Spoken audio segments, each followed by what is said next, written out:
Second coming writer কে William Butler Yeats. William Butler Yeats বা W B. Yeats. The second coming মানে কি হচ্ছে সেকেন্ড বার্থ বা দ্বিতীয় জন্ম। এখানে দ্বিতীয় জন্ম বলতে কার কথা বলা হচ্ছে?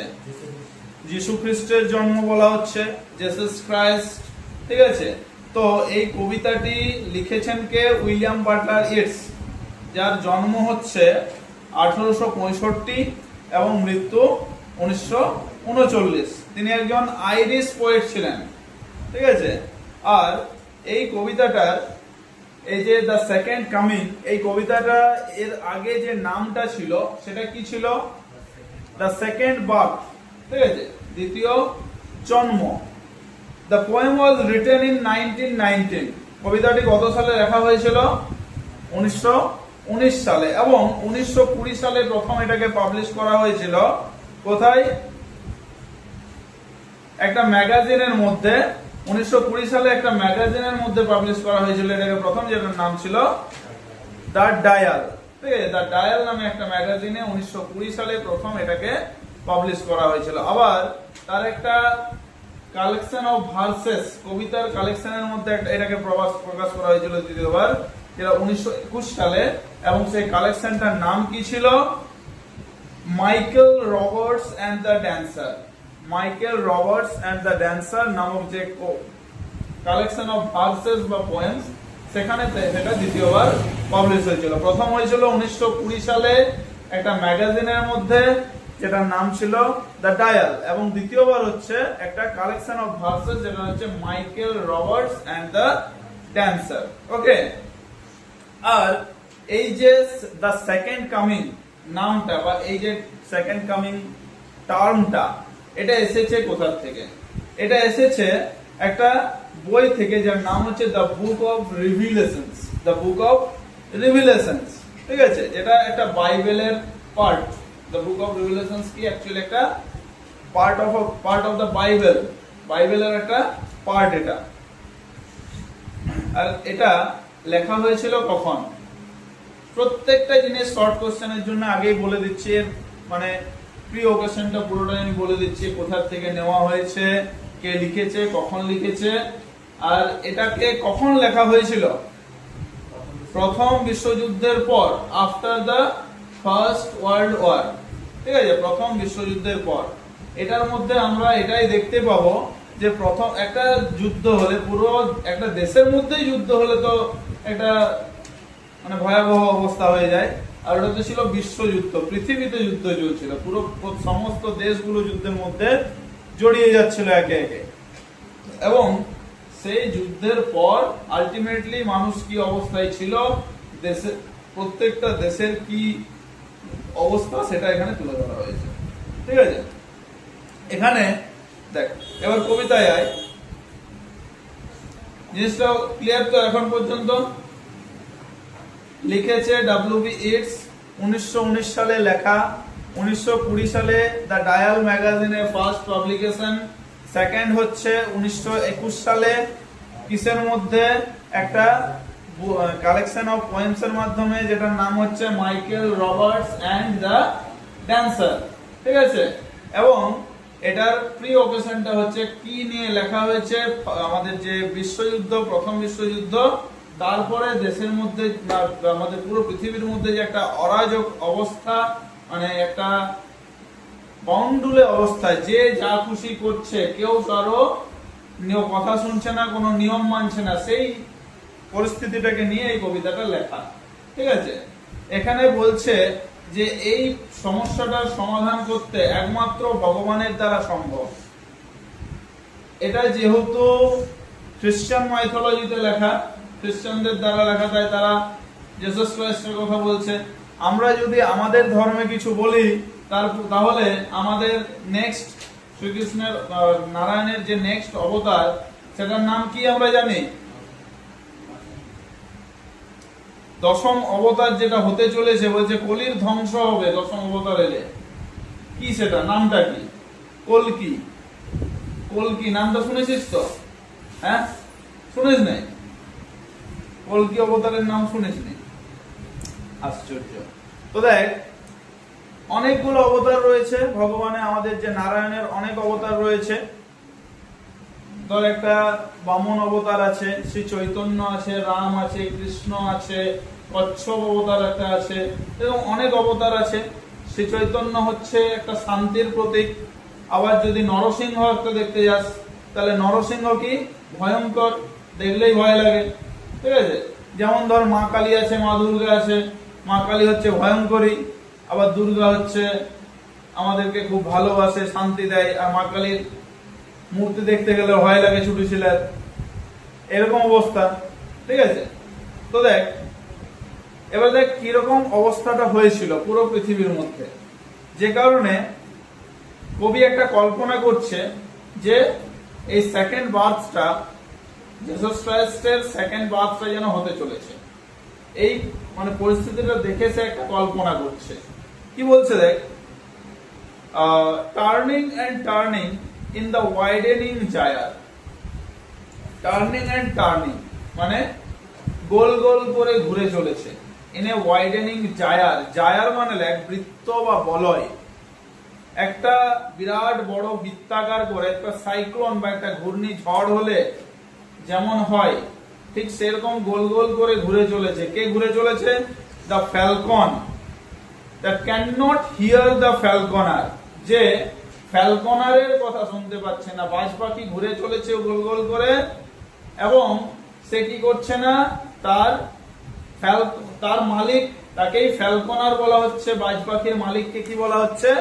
ফ্যালকনার। তাহলে সে ফ্যালকনারের কথা শুনছে না। এখানে ফ্যালকনারকে, যদি ফ্যালকনকে বাজ পাখি ধরা হয়, তাহলে ফ্যালকনার হচ্ছে বাজ পাখির মালিক। আর যদি সেটাকে আমরা ফ্যালকনারকে সাধারণ মানুষ ধরি, তাহলে ফ্যালকনকে যদি সাধারণ মানুষ ধরি, তাহলে ফ্যালকনারকে সরকার, রাজা বা ভগবান, ঠিক আছে। প্রত্যেকটা জিনিসকে আমরা ইঙ্গিত করতে পারি এখানে, ঠিক আছে। সরকার বা রাজা বা ভগবান প্রত্যেকটাকে ইঙ্গিত করে। সরকারের কথা শুনছে না, যেখানে কেউ রাজা আছে তার কথা শুনছে না, ভগবানের কথা শুনছে না তার চরেরা, ঠিক আছে। এই সমস্ত কিছু মানে সবাই তাদের যে উচ্চ পদস্থ তাদের কথা শুনছে না, নিজ নিজ নিজ ইচ্ছা মতো যা খুশি করে যাচ্ছে। থিংস ফল অ্যাপার্ট, সমস্ত কিছু ছড়িয়ে ছিটিয়ে রয়েছে। অ্যাপার্ট মানে ছড়িয়ে ছিটিয়ে, দূরে দূরে থাকা, কোনো কিছু মানে গোছালো অবস্থায় নেই, সমস্ত কিছু ছড়িয়ে ছিটিয়ে আছে, একটা অরাজকতা। যদি একজন ঘরের মধ্যে থাকে, তাহলে তার কাজ কি? সমস্ত কিছু বাগিয়ে গুছিয়ে রাখা, কিন্তু কোথাও কিছু বাগানো গোছানো নেই। একটা দেশের মধ্যে ধর সরকারের উচিত কি? সমস্ত কিছু গুছিয়ে গুছিয়ে রাখা, মানে সমস্ত নিয়ম কানুনের মধ্যে রাখা, কিন্তু কোনো কিছুই রাখা সম্ভব হচ্ছে না। The centre can not hold, centre মানে কি এখানে? গভর্নর, সরকার, ঠিক আছে, গভর্নমেন্ট। সরকার ধরে রাখতে পারছে না, কন্ট্রোল করতে পারছে না। হোল্ড মানে এখানে হচ্ছে কন্ট্রোল। সরকার কন্ট্রোল করতে পারছে না, বা ভগবান আমাদেরকে কন্ট্রোল করতে পারছে না। আমরা দিশাহীন হয়ে পড়েছি, আমরা বেপরোয়া। দিশাহীন আলাদা জিনিস, দিশাহীন মানে আমরা খুঁজে পাচ্ছি না কি করবো, কিন্তু বেপরোয়া আলাদা জিনিস। বেপরোয়া হচ্ছে আমরা ইচ্ছাকৃত ভাবে খারাপ কাজটা করছি, ঠিক আছে। আমরা জানি এটা খারাপ, তাও আমরা খারাপ কাজটাই করছি। সেন্টার ক্যান নট হোল্ড, আমাদেরকে কেউ কন্ট্রোল করতে পারছে না। যেমন বেটা বাউন্ডুলা হয়ে গেলে বাপা আটকাতে পারে না, ঠিক সেই রকম। মেয়ার anarchy is লুজড upon the world. মেয়ার মানে লিখবি অনলি, শুধুমাত্র। শুধুমাত্র অ্যানার্কি, অ্যানার্কি মানে কি? অরাজকতা। অরাজকতা যেটাকে আমরা বলি অন্যায়, অবিচার, ঠিক আছে। ইজ লুজড মানে ছড়িয়ে পড়েছে পুরো, কোথায় মধ্যে? আপন দ্য ওয়ার্ল্ড, পুরো পৃথিবীর মধ্যে। অনলি অরাজকতা, শুধুমাত্র অরাজকতা ছড়িয়ে পড়েছে আপন দ্য ওয়ার্ল্ড, পুরো পৃথিবীর মধ্যে। কোনো একটা দেশের কথা বলছে না কিন্তু শুধুমাত্র, যেহেতু বিশ্বযুদ্ধের পরের সিচুয়েশন, তাই পুরো পৃথিবীর কথা বলছে, যে পুরো পৃথিবীর মধ্যে একটা অ্যানার্কি, একটা অরাজকতা ছড়িয়ে পড়েছে। The blood dimmed tide is loosed. Blood dims tide মানে কি? রক্তে ভরা নদী। পুরো পৃথিবীর মধ্যে যেন রক্তের নদী বইছে। কেন বলছে কথাটা? কারণ চারিদিকে যুদ্ধ চলছে, মারামারি চলছে, প্রচুর প্রচুর মানুষের জীবন যাচ্ছে, তাই বলছে চারিদিকে যেন রক্ত বইছে, রক্ত নদীর ধারা বইছে। সিনেমাটা দেখেছিস? যেন চারিদিকে রক্ত নদীর ধারা বইছে। 5-6 জনকে বেড়ে দিলেই যদি বলে রক্ত নদীর ধারা, তাহলে সেখানে 500 লাখ মানুষের জীবন যাচ্ছে, সেখানে তো বলতেই পারি আমি। সেখানে 5-6 জনকে মেরে ভাসিয়ে দিয়েছিল, সেটাকে বলা হয়েছিল রক্ত নদীর ধারা। তাহলে এটাকে তো আমরা রক্ত নদী কেন, রক্ত সমুদ্রের ধারা বলতে পারি আমরা। ঠিক আছে? তাহলে রক্তের ঢেউ বইছিল চারিদিকে, and everywhere, এবং সমস্ত জায়গায় কি হচ্ছিল? The ceremony of innocence is drowned. Ceremony of innocence মানে কি? নিষ্পাপতা। Innocent মানে কি? নিষ্পাপ।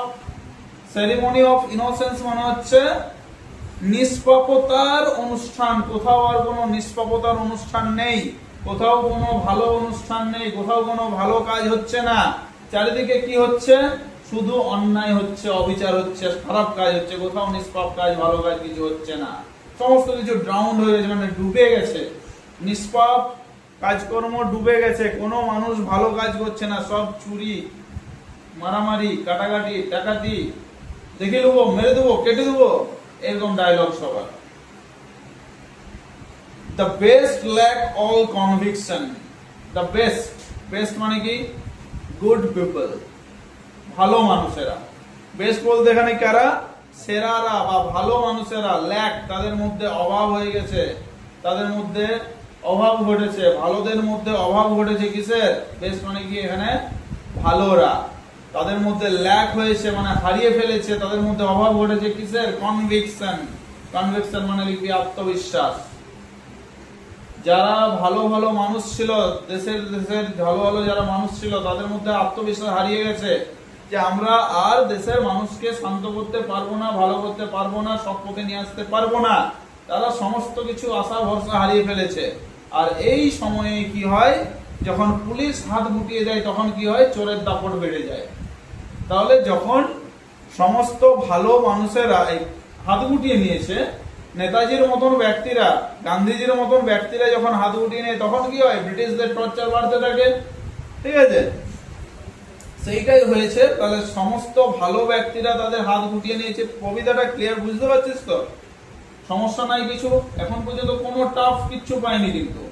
ঠিক আছে? কনভিকশন মানেটা শুধু মনে রাখবি যে এটার মানে হচ্ছে সেলফ কনফিডেন্স বা আত্মবিশ্বাস। ঠিক আছে? ভালো মানুষেরা, তাদের মধ্যে থাকা যে আত্মবিশ্বাস, যে আমি সবাইকে ভালো পথে নিয়ে আসতে পারি, সৎ পথে নিয়ে আসতে পারি, এই বিশ্বাসটা তার হারিয়ে গেছে। ধরে নিয়েছে যে আমি কাউকে আর ঠিক করতে পারবো নাই, আমার আর হলো নাই। ঠিক আছে? কয়েল যেখানে বা যে সময়ে এই ভালোরা আশা হারিয়ে ফেললে কি হয়? দা ওর্স্ট মানে শয়তানেরা, খারাপরা, খারাপ লোকেরা বা শয়তানেরা। ওর্স্ট মানে লিখে রাখে এখানে শয়তানেরা। যারা শয়তান, যারা ডেভিল, চোর, ডাকাত, গুন্ডা, তারা কি হয়েছে? তারা সবাই বেড়ে উঠেছে আর ফুল অফ প্যাশনেট ইন্টেন্সিটি। তাদের একদম বুক ফুলে একদম ছাতি চওড়া করে, চল আজ মারবো, আজ 4টা টাকা, 4 ঘরে ডাকাতি করবো, 6টা খুন করবো, 6টা বউকে ঠ্যাং করা করবো। কেউ কিছু করতে পারবেন নাই, কারণ কি? বিচার করার কেউ নেই। ঠিক আছে? তাদের মধ্যে যদি ভয় থাকে যে ওই লোকটাকে আমি যদি গায়ে হাত দিই, তাহলে পুলিশ আমাকে ধরে নিয়ে যাবে, এই ভয়টা যদি মানুষের মধ্যে থাকে, তবেই অরাজকতা নষ্ট হয়। তা নাহলে কিন্তু অরাজকতা বাড়তে থাকে। ঠিক আছে? শিওরলি। তাহলে এই পর্যন্ত ক্লিয়ার? ঠিক আছে? ফার্স্ট প্যারাটা ক্লিয়ার তো? কোনো প্রবলেম আছে? শিওরলি, অবশ্যই সাম রিভিলেশন ইজ অ্যাট হ্যান্ড, মানে কোনো একটা উদ্ঘাটন, কোনো একটা পরিবর্তন, কোনো একটা কিছু উদ্ঘাটন হতে চলেছে। রিভিলেশন মানে লিখবি উদ্ঘাটন। কোনো একটা নতুন কিছু ঘটতে চলেছে, একটা কিছু হতে চলেছে অবশ্যই। এখানে কবি অনুভব করছে। এখানে রিভিলেশন বলতে কি বোঝানো হচ্ছে? অ্যাকচুয়ালি বলতে চাইছে যে এই যে অরাজক অবস্থা, এতটা এটা চরম সীমায় পৌঁছেছে। পাপের ঘোড়া বলে না, পাপের ঘোড়া একদিন পূর্ণ হয়, তখন তার পাপের বিনাশ হয়। ঠিক সেই রকমই মানুষের পাপের ঘোড়া যেন পূর্ণ হয়ে এসেছে। তাই বলছে এবার কিছু একটা হবে, এবার ভয়ঙ্কর একটা কিছু হবে। ইজ অ্যাট হ্যান্ড মানে হাতে চলে এসেছে, সামনেই চলে এসেছে পরিবর্তন একটা কিছু। এটা অ্যাকচুয়ালি এটা বাইবেলের একটা টার্ম থেকে নেওয়া হচ্ছে, যেখানে বলা হচ্ছে যে রিভিলেশন হবে, একটা চেঞ্জ হবে, 2000 বছর পর ভগবান আবার জেগে উঠবে এবং নতুন অবতার নিয়ে এসে মানুষের ধ্বংস করবে, পাপের বিনাশ করবে। ঠিক আছে? Surely the second coming is at hand. Surely অবশ্যই the second coming is at hand. Second coming মানে কি? দ্বিতীয় আগমন। কার দ্বিতীয় আগমন? জিসাস ক্রাইস্টের। জিসাস ক্রাইস্ট, যিশু খ্রিস্ট দ্বিতীয়বার আসতে চলেছে। অবশ্যই এটাই হবে, আর কিছুই হতে পারে না। কবি আন্দাজ করে নিচ্ছে। The second coming, দ্বিতীয় আগমন। আমরা যেমন ধর পরের অবতারটা জানি কল্কি অবতার, ঠিক সেরকম ও যখন ভাবছে যে দ্বিতীয় অবতারটা কি হতে পারে, ও যখন জানে, ভাবছে, যখন সেকেন্ড অবতারটা আসবে মানে এসে যাবে, এবার ভাবছে, তখন তার ভয় লাগছে কথাটা শুনে। ঠিক আছে? তার সেকেন্ড কামিং, দ্বিতীয় অবতার এসে যাবে এবার। Hardly are those words out, মানে সেই কথাটাই আমার মুখ থেকে বেরিয়ে গেল যেটা আমি বলতে ভয় পাই। কি হবে এখানে? When a vast image out of spiritus mundi, যখন একটা বিরাট ভয়ঙ্কর ছবি of spiritus mundi, spiritus mundi জিনিসটা কি? spiritus mundiটা হচ্ছে সেই জিনিসটাই যেটা আসতে চলেছে। lions body and human's head, সিংহের শরীর, মানুষের মাথা। ঠিক আছে? troubles my sight, আমার চোখকে বিচলিত করছে, আমার যেন খুব মানে ভয় ভয় করছে, আমার চোখকে বিচলিত করছে।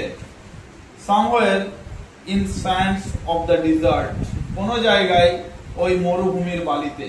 আমরা সেই ক্লাস 6 এ পড়েছিলাম যেটা, ওইটাকেই বলছি। ওখানে কি ছিল? মরুভূমি। ঠিক আছে? মিশরের মরুভূমির মধ্যে যে পিরামিড গুলো আছে, সেই পিরামিড গুলোকে গার্ড দিত স্ফিংস।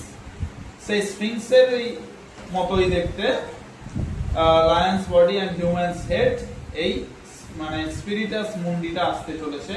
বালি থেকে উঠে আসছে, ওটাও তো মরুভূমি। ঠিক আছে? সেই বালি থেকে যেন উঠে আসছে। তাহলে কোথা থেকে আসছে? স্যান্ডের জায়গা থেকে। স্যান্ডস অফ ডিজার্ট মানে মরুভূমির বালি থেকে যেন উঠে আসছে। ডিজার্ট মানে কি? মরুভূমি। ঠিক আছে? কোথা থেকে আসছে? Sands of the desert. A shape with lion's body and the head of a man.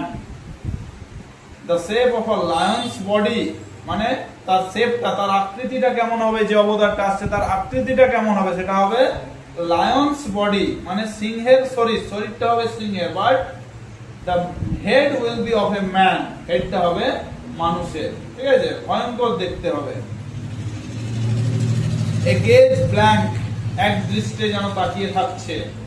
Blank মানে শূন্য, আর গেজ মানে এক দৃষ্টে তাকিয়ে থাকা। শূন্য দৃষ্টিতে, এক দৃষ্টিতে তাকিয়ে আছে। তাকানো অনেক রকম হয়। কেউ ক্যাবলার মতো তাকিয়ে থাকে, কেউ হাঁ করে তাকিয়ে থাকে, কেউ একটা ভয় মানে শাসিয়ে তাকিয়ে থাকে। ঠিক আছে? কেউ দুঃখের সাথে তাকিয়ে থাকে। তো এখানে কি একটা এক দৃষ্টে তাকিয়ে আছে, ব্ল্যাঙ্ক, ব্ল্যাঙ্ক গেজ, যেন কিছুই বোঝাচ্ছে না সেরকম কিছু।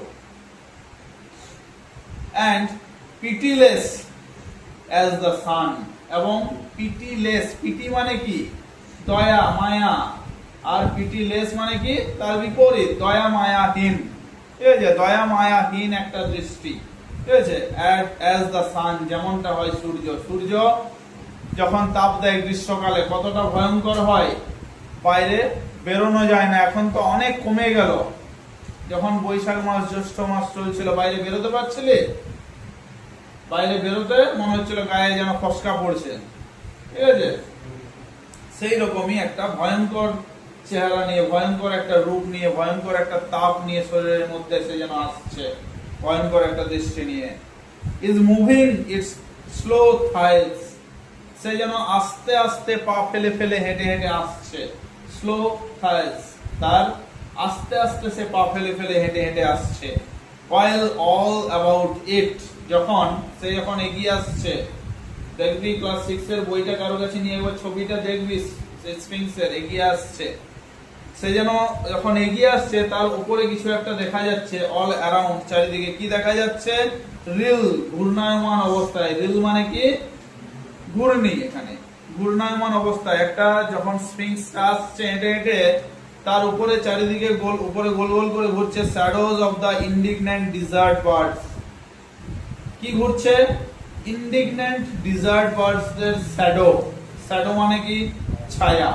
শ্যাডো মানে লিখবি ছায়া, ইন্ডিগনেন্ট মানে লিখবি অ্যাংরি, ক্রুদ্ধ, অ্যাংরি বার্ডস, অ্যাংরি বার্ড, শুনেছিস গেম আছে না একটা? তো সেই অ্যাংরি বার্ডস গুলো চারিদিকে গোল গোল করে ঘুরছে স্পিরিটাস মুন্ডির। The darkness drops again, আবার অন্ধকার নেমে আসছে, সেই যে পাখিগুলো চারদিকে ছায়া ফেলছে, অন্ধকার নেমে আসছে, মানে এবার ভয়ের একটা সিচুয়েশন আসছে, বিপদ হতে চলেছে। বাট নাও আই নো, কিন্তু এখন আমি জানি, এখন আমি কি জানি? That 20 centuries of stony sleep, সেই 20 সেঞ্চুরি, এক সেঞ্চুরি মানে কত? 100 বছর, তাহলে 20 সেঞ্চুরি মানে কত? 2000 বছর, তাহলে 2000 বছরের স্টোনি স্লিপ, সেই মরুভূমির থেকে উঠে আসছে, বলছি যেন সেই কঠোর গভীর নিদ্রায়।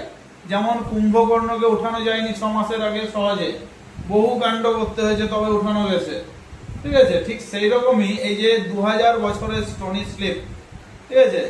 তো 2000 বছরের স্টোনি স্লিপ, গভীর নিদ্রা পার করে যেন কোনো একটা বিপদের কারণে, মানে একটা ভয়ঙ্কর সিচুয়েশনকে সলভ করতে, প্রবলেমকে সলভ করতে যেন স্পিরিটাস মুন্ডি উঠে আসছে। কত বছর পর? 2000 বছর পর।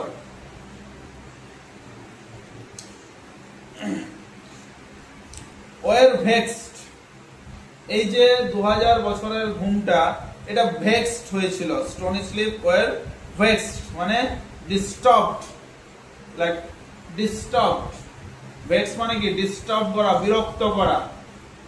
ডিস্টার্ব হয়েছিল টু নাইটমেয়ার, দুঃস্বপ্নের সাথে। নাইটমেয়ার মানে কি? দুঃস্বপ্ন। যেন একটা দুঃস্বপ্নের সাথে, দুঃস্বপ্ন দেখে যেন সে উঠে আসছে। আমাদের দেশের এই পৃথিবীর করুণ হাল দেখে ওই স্পিরিটাস মুন্ডি উঠে আসছে সমস্যার সমাধান করতে। By a rocking cradle, rocking cradle মানে কি? ক্রেডল মানে হচ্ছে দোলনা, দোলনা, ঠিক আছে? রকিং মানে হচ্ছে দুলতে থাকা, ক্রেডল মানে দোলনা, দুলতে থাকা দোলনা। এন্ড হোয়াট রাফ বেস্ট, এবং এখন কবির মধ্যে প্রশ্ন জাগছে, কোন রাফ বিস্টটা আসছে, কোন ভয়ঙ্কর পশুটা আসছে? রাফ মানে কি? ভয়ঙ্কর। এখানে মানে অ্যাকচুয়ালি রাফ মানে কি? কর্কশ, খোঁচা খোঁচা, এরকম। এখানে বলছে কোন ভয়ঙ্কর, ঠিক আছে? রাফ মানে লিখবি ভয়ঙ্কর বা হিংস্র লিখতে পারিস, ঠিক আছে? কোন হিংস্র বিস্ট মানে পশুটা আসছে, কোন ভয়ঙ্কর পশুটা আসছে? ইটস আওয়ার, এর ঘন্টাটা বা এর সময়টা কাম রাউন্ড এট লাস্ট, শেষে পর্যন্ত এসেই গেল। কাম রাউন্ড মানে কি? এসে গেল, এট লাস্ট শেষে, শেষে এর সময়টা, এর আসার সময়টা চলে এলো। স্লাউচেস, জবু থবু অবস্থায় মানে জড়ো সড়ো হয়ে। স্লাউচেস মানে কি? জড়ো সড়ো হয়ে, যেন জড়ো সড়ো হয়ে আসছে। টুয়ার্ডস বেথলেহেম, বেথলেহেম কি? একটা জায়গার নাম। জেসাস ক্রাইস্ট যেখানে জন্মগ্রহণ করেছিল সেই জায়গাটার নাম ছিল বেথলেহেম, ঠিক আছে? তাহলে বেথলেহেম কি? যেখানে জেসাস ক্রাইস্ট আগে জন্মগ্রহণ করেছিল মাদার মেরির কাছে, ঠিক আছে? তো সেই বেথলেহেমকে আবার যেন আসছে। কোথায় আসবে আমরা তো আর যারা লিখছে তাদের কি জানো না, একটা জায়গা যেখানে এসেছিল সেই জায়গাটাকে আবার ধরে নিচ্ছে যে সেই জায়গাকে আবার সে দ্বিতীয় অবতার হিসেবে আসছে। তাহলে বেথলেহেমকে আসছে টু বি বর্ন, জন্ম নিতে। তাহলে কি এই যে জেসাস ক্রাইস্ট স্পিরিটাস মুন্ডি রূপে জন্ম নিতে আবার আসছে, আমাদেরকে প্রশ্ন করছে, মানে কবি নিজের মনের মধ্যে প্রশ্ন করছে, আসছে কি? ভয়ে ভয়ে জিজ্ঞাসা করছে একটা। কোন টাফ কিছু আছে কবিতার মধ্যে? হ্যাঁ, সবাই যে বলছিলি tough tough tough tough, where is the tough point?